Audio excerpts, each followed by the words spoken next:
Well, I've just arrived in Athens at the splendid Greek Hotel Athena Palace for a 3-day break before embarking on Silversea for a short Aegean cruise.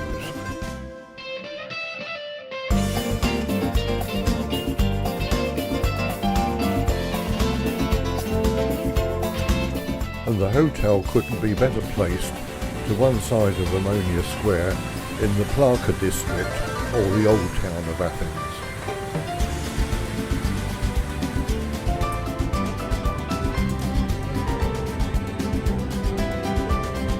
So why not go straight out and see some of the nightlife? Go down to the flea market, reception said. It's all going on down there. Well, they were quite right, because I just happened to collide with the time when England was playing away. And here the local constabulary were out in force, adding to the hubbub.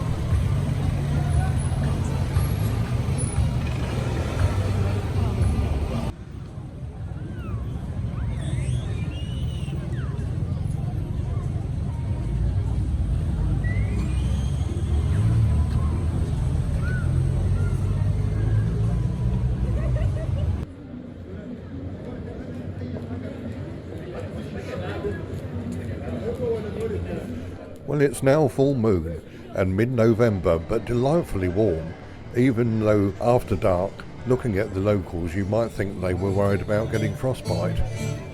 Anyway, away from the bustle, I found this little square, tavernas spilling out all around, bouzouki band playing, all under the stars. What's not to like? Well, actually it was the food, but not to worry if the lamb was a bit on the tough side. The wine was excellent and the atmosphere was perfect. Never a good idea ordering a dessert until after the main course, but kadaifi is so delicious, but too much. But it ended a perfect evening on my first night.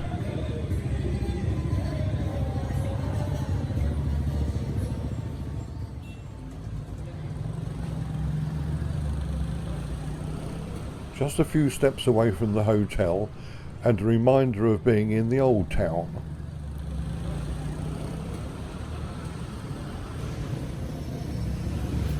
My God, remember loofahs for bath night? A constant stream of puff pastry is always in demand for all those delicious baklavas they make here. But it's the markets this morning that I've rarely come to see, and starting with the open market and an interesting collection of musical instruments and objets d'art. I'd hardly even got started when the sound of birds filled the air, as on the opposite side cages of foreign finches, lovebirds and even a macaw were all twittering away. Now, I'm no great lover of anything being caged, but I have to say that these delightful birds were all very well looked after and cared for, and in perfect condition.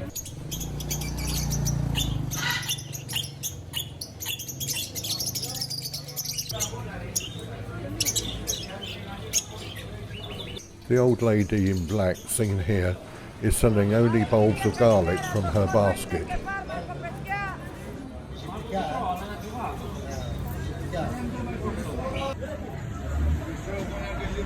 Now we get to the main course, so to speak. This is the Athens Dimitiki Agora, or the public market. And do I want some live snails? No, I don't think so.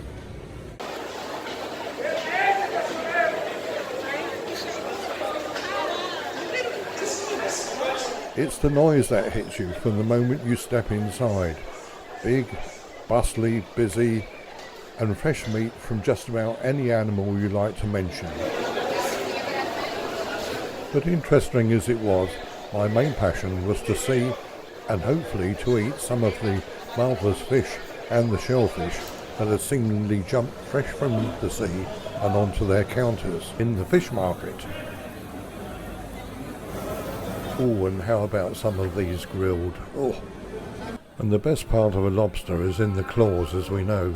And all this for barely a tenner.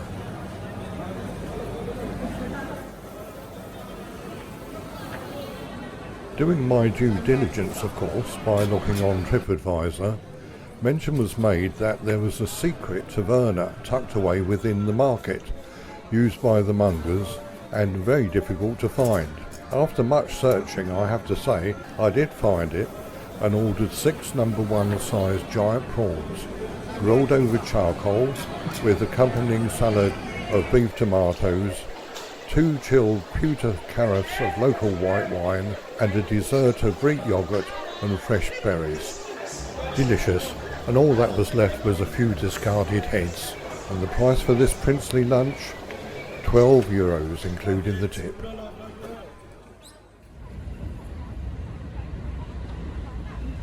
So now to the culture bit. Well, history really. Now this is the modern Olympics, and it was built entirely of marble, only one in the world, for the modern Olympic Games in 1896, and can hold 50,000 spectators, and is used on almost a daily basis. But of course, no visit to Athens is ever complete without visiting the Parthenon on the Acropolis. And here we are up on the Acropolis, and it's amazing to think that this, now still a main attraction, was built in the 5th century.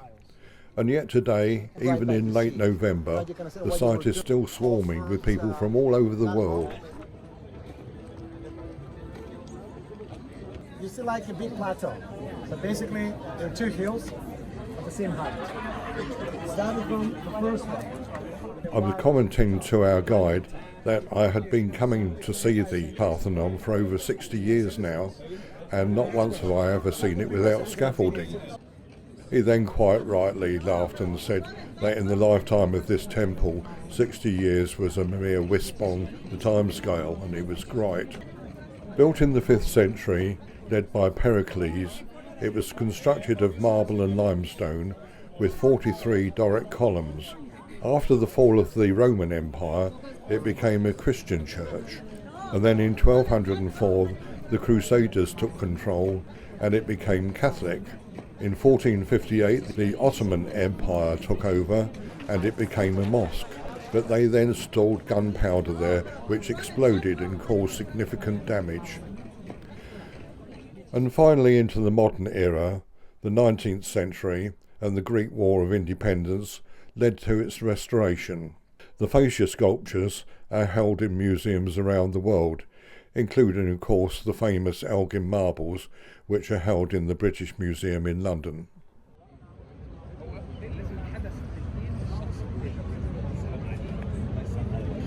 Now I've heard many a time that this government building houses the Ministry of Silly Walks. Well, we can all laugh, but the changing of the guard in front of the Greek Parliament building is a very serious business. Evzones, as they are called, are the very elite of serving soldiers. They must be at least 6'2" high and be Orthodox Christians, and they form the Presidential Guard. Months of training is needed to perform this ceremonial event daily on the hour. And they also guard the tomb of the unknown warrior, and at the Parthenon on Sundays at sunrise and sunset. In their uniform, the fustanella, or skirt, is made from over 30 metres of fabric, and there are 400 pleats commemorating the period when the Greek War of Independence defeated the long rule of the Ottoman Empire.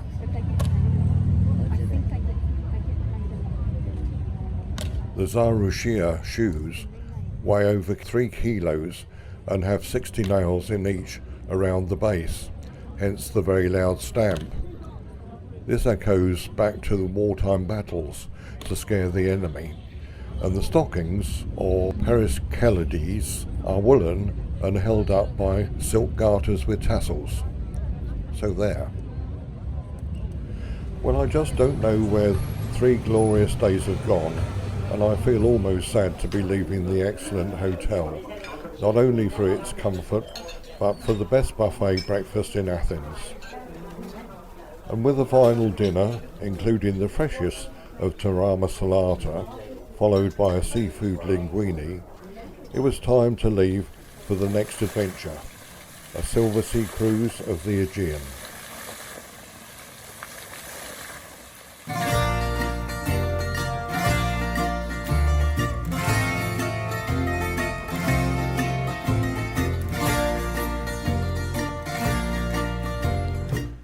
Well, we seem to be off to an excellent start.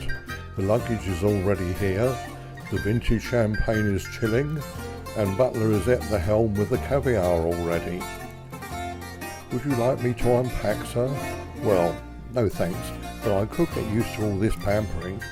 A nice comfy king-size bed to rattle around in, and a walk-in shower with plenty of smellies. Nice facilities, all mod cons, and I see already my life support system has arrived. Though I'm not quite sure why I've got 2 more bottles of vintage champagne. I didn't order them. And the pre-dinner cocktail has already arrived. I'm beginning to think I could get quite used to this.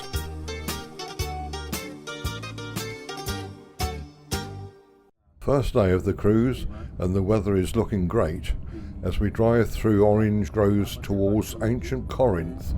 Started excavations in ancient cuisine. Now when we say old, this really was very old, 3,000 years before Christ. The Temple of Apollo is one of the oldest on the site and dates back to the 4th century BC. The fame of Corinth was its location, lying between the Aegean and Ionian seas. Before the Corinth Canal, which we will see later, goods were hauled the very short distance across stony roads. Corinth was the legendary home of Jason and the Argonauts. St. Paul taught the Gospels here at the Temple of Apollo, which dominates the site even today. His letters to the Corinthians are well known to scholars and people of faith as they form part of the New Testament. An ancient hero living here tamed the winged horse Pegasus, seen here depicted on a coin, and also defeated the Chimera. And another god, Poseidon, god of the sea, was a frequent visitor. The Pyrene Fountain. This is the spot where Pegasus, the winged horse, stamped his hoof, causing the waters to flow. Looking at these statues, one would be forgiven for thinking that the decapitation was done over centuries by various warring factions. But the answer was simple. When, away from home, the owner took the head with them and then returned it when they was back home. And now inside the museum, many of the artefacts found here are on display. Some very impressive male statues with very athletic features, and a few examples of exquisite early glass amongst the many exhibits on display here.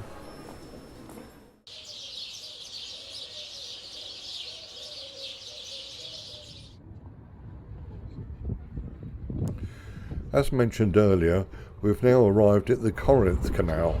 The concept was first thought about in the 7th century BC, would you believe? But daunted by the enormity of the construction, it wasn't finally completed in modern times until 1893. But its narrowness, landslides and navigational problems have failed to attract the level of traffic once expected by the owners. And many years ago I've actually cruised through here. Well, we've done the culture and the history. Tomorrow promises to be a more relaxing day. But after all that rushing around, I think I deserve a nice G&T.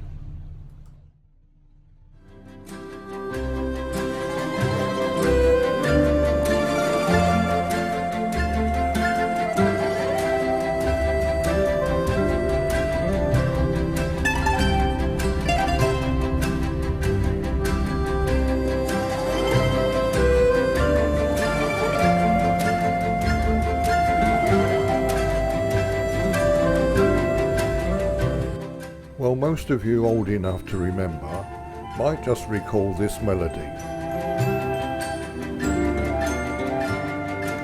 Made back in the 80s, The Lotus Eaters was a much-loved weekend escapist drama for television, and much of the episodes were filmed here in Crete at Agios Nikolaos.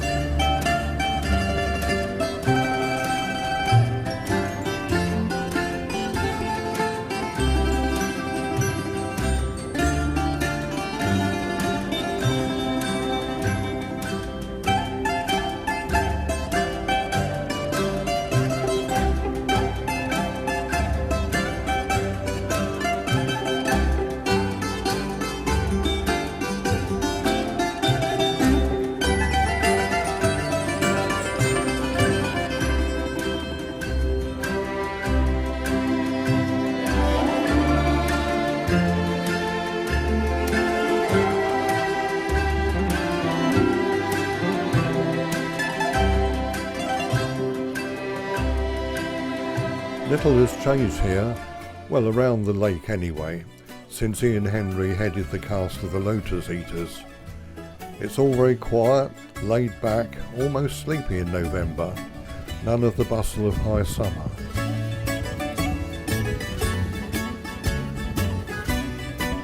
And after all the visits over the years, I've never knew this lovely beach was here, and just only a short walk over from the lake. Pity I didn't bring any trunks with me today.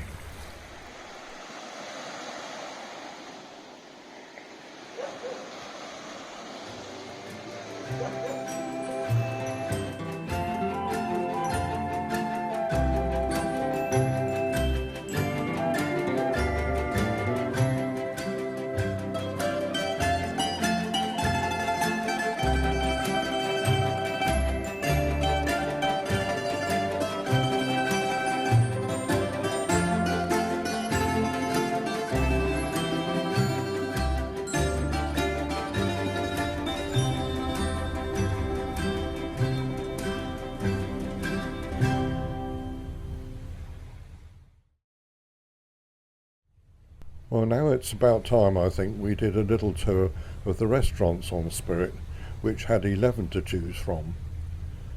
Mostly my day started at La Terrazza for breakfast, where, having attacked the buffet, you can then sit inside or out. I always enjoyed having my table on the outside for breakfast in the mornings when we were approaching a new port each day. And at lunchtimes, they had a marvellous selection of treats which seemed to change daily.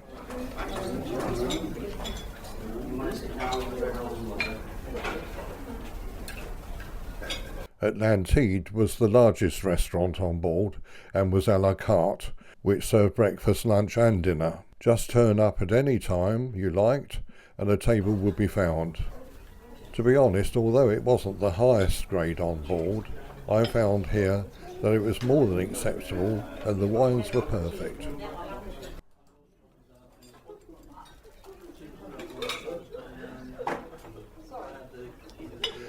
I tried this restaurant for just a lunch, and although it was interesting to see how they constructed the dishes and provided copious flasks of sake to wash the meal down with, it didn't quite rock my boat. But it was clearly a favourite with many of the Oriental passengers. It was also a very healthy option after the excesses of many of the other lunchtime outlets. Now here we are at the acclaimed La Dame, a French boutique restaurant, said to be the holy grail of fine dining on the high seas. Well, it certainly ticked every box for service, and the menus and wine list look enticingly delicious. However, this restaurant attracts a fairly hefty cover charge, and quite honestly, the presentation and quality of the food I felt was no better than Atlantide. And certainly the foie gras was somewhat less well presented, or tasty even, but a generous portion on one of the many courses. The soup de poisson was well presented, but lacked that deep flavour. This was followed by a trou, of course a sorbet to cleanse the palate, before further courses ending this time with a chocolate parfait.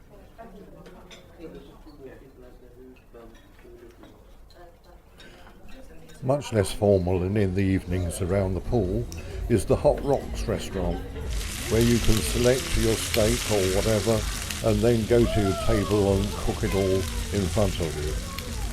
It was just that the portions were far too big for me. Now here's a clear favourite of mine, the Arts Cafe. Any time of day, a captivating cocktail, and in my humble opinion, the very best Baritza coffee on the high seas.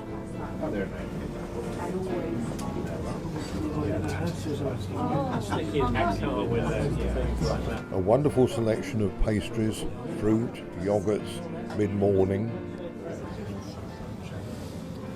and a cheese board at any time of the day. More juices than you could even swing a cat at. And wraps, rolls, and later on, the delectable choice of desserts.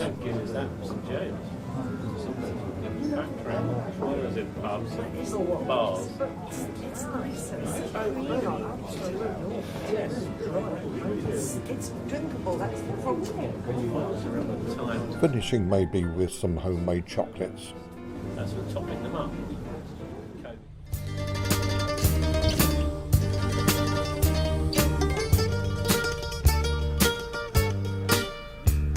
This is another one of those small ports where I don't think you could get a boat much closer. You could walk straight into town. Rhodes is the largest of the Dodecanese islands. But before we start the tour and a potted history, it's well to remember the Colossus of Rhodes, one of the 7 wonders of the ancient world. Alas, it's no longer here though, and only 2 deer now stand where once the feet were, either side of the harbour.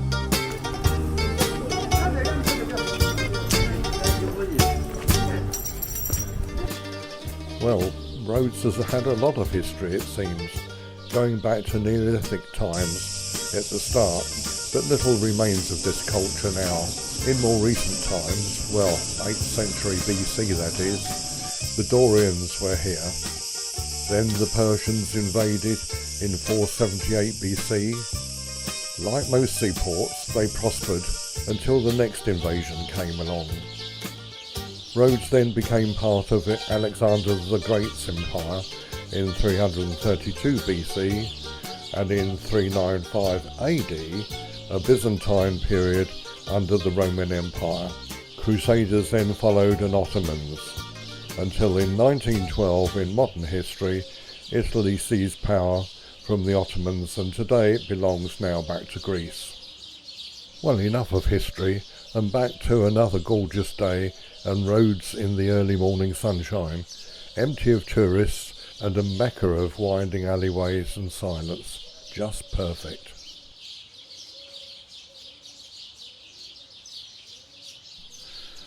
Just a hint here and there that Christmas is only weeks away.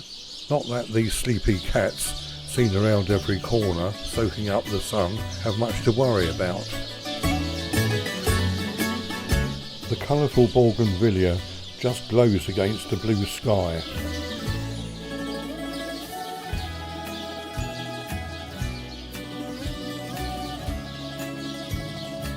If only these walls could speak of the history they've seen.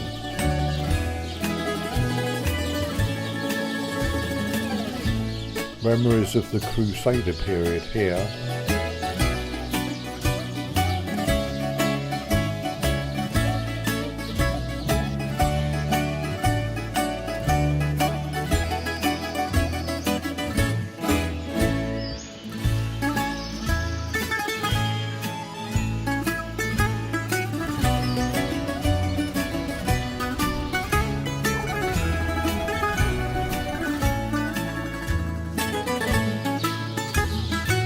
And around a corner, a reminder of the Ottoman Empire and Islam.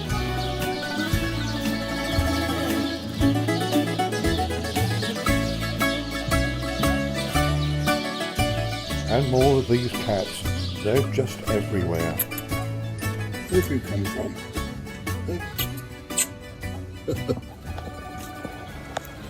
Yet more reminders of Islam and the Ottoman Empire, with some superb examples of Turkish architecture.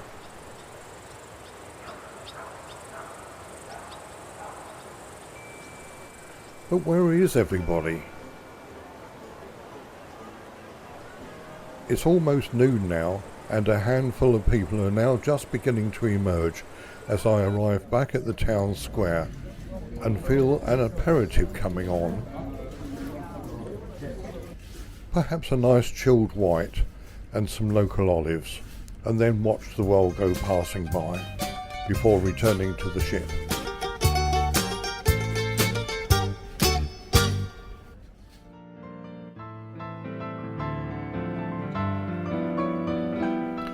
And it's back to Spirit now, and Chef and his helpers are setting up a chocolate extravaganza late in the afternoon, just in case, of course, you've gone hungry.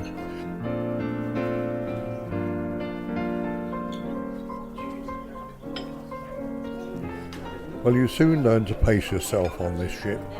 It really isn't compulsory to eat, but perhaps just a few delights and a chocolate cocktail.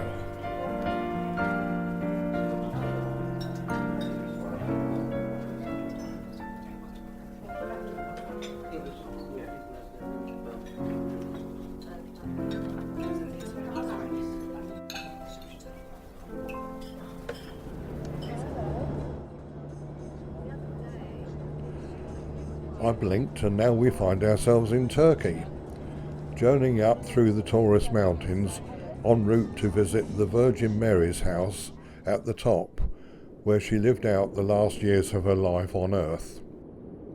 And it came to pass that we arrived and it was windy, remote and exceedingly cold. Why anybody would choose to live out their last days on this godforsaken spot, pardon the pun, was well beyond me. Only very small groups are allowed to pass slowly through this very small house, which is said to be original but restored. Her presence here so close to Ephesus, which we will be visiting shortly, who is inextricably linked to St. John, whom Jesus entrusted with her safekeeping until her dying day. Here endeth the lesson according to St. John. Now on to Ephesus, because I'm frozen.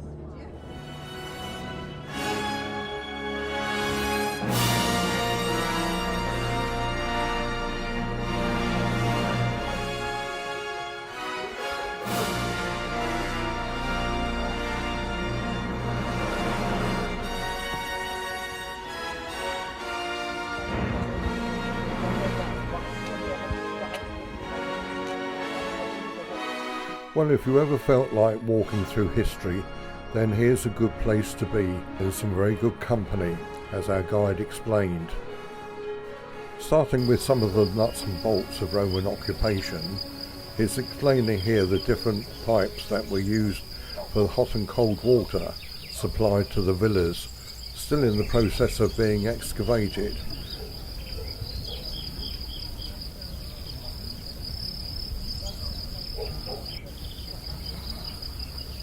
And then the public latrines, where one might sit happily talking to a neighbour while performing one's business.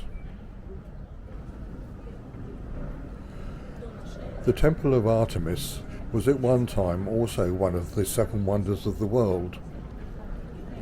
So many notables have either passed through or have lived in this city.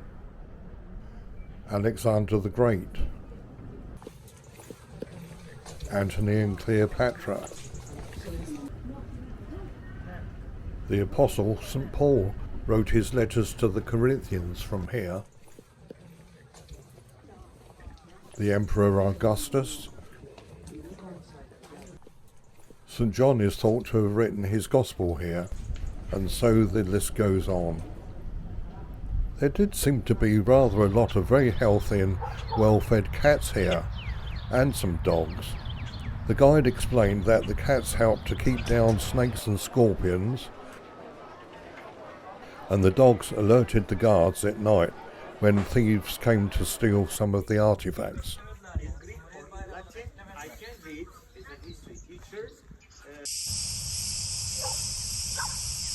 Here we see the fountain of Trajan, a Roman emperor, which was built in the 2nd century AD.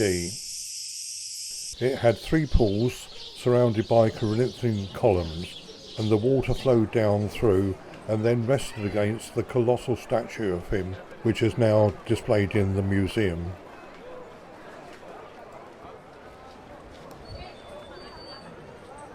The Celsus Library, probably the best known image of Ephesus, was built in 125 AD in memory of Tiberius and paid for by his own personal fortune before being destroyed and then rebuilt from the original stones.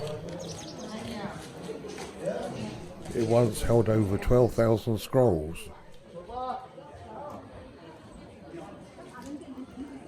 During the underwater archaeology,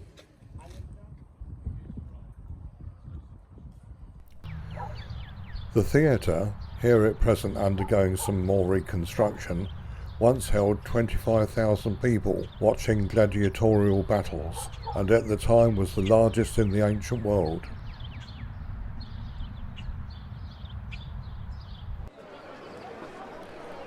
An exit via the shop, as they say, but this time serving some refreshing fruit drinks and fresh pomegranates.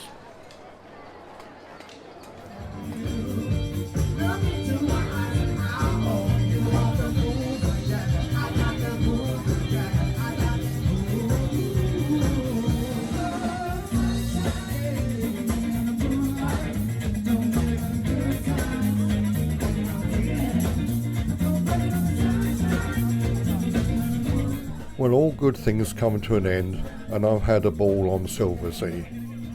And not forgetting the 3 wonderful days in Athens, with its markets and history. The sheer indulgence with all the food and wine on board, which seemed never ending, and all the marvellous ports we visited along the way.